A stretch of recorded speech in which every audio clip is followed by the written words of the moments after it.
On s'est souvent posé la question dans les couloirs feutrés des instituts de veille sanitaire, mais aussi dans l'imaginaire collectif, nourri de récits catastrophes.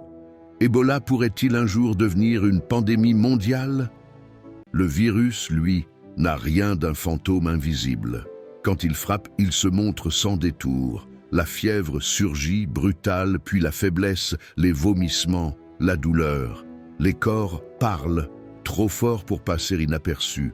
C'est là l'un des paradoxes d'Ebola. Sa violence même le trahit. Il ne se glisse pas silencieusement dans les foules, ne voyage pas discrètement dans l'air recyclé des avions. Il exige le contact, la proximité, le soin, parfois même l'amour, celui qui pousse à toucher, à laver, à accompagner les mourants. Dans les villages où il apparaît, la peur se mêle aux gestes du quotidien. Enterrer les morts devient un acte dangereux, soigner un proche, un pari risqué. Mais cette transmission lente, exigeante, trace aussi une frontière invisible. Le virus avance à pas comptés, freiné par chaque mesure d'isolement, chaque gant enfilé, chaque alerte donnée à temps. Les grandes épidémies ont laissé des cicatrices, mais aussi des leçons, des équipes formées, des protocoles éprouvés, des vaccins prêts à être déployés en urgence.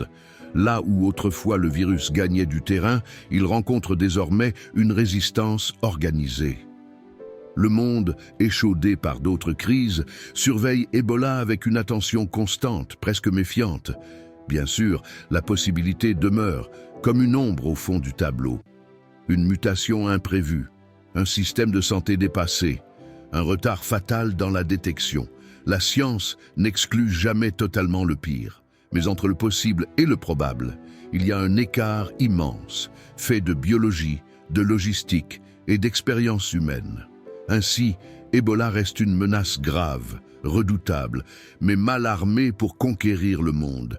Il tue vite, trop vite peut-être, et se transmet difficilement.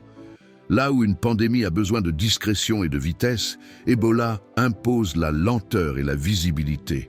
Et dans cet affrontement silencieux entre le virus et la vigilance humaine, c'est souvent cette dernière qui, jusqu'à présent, a le dernier mot.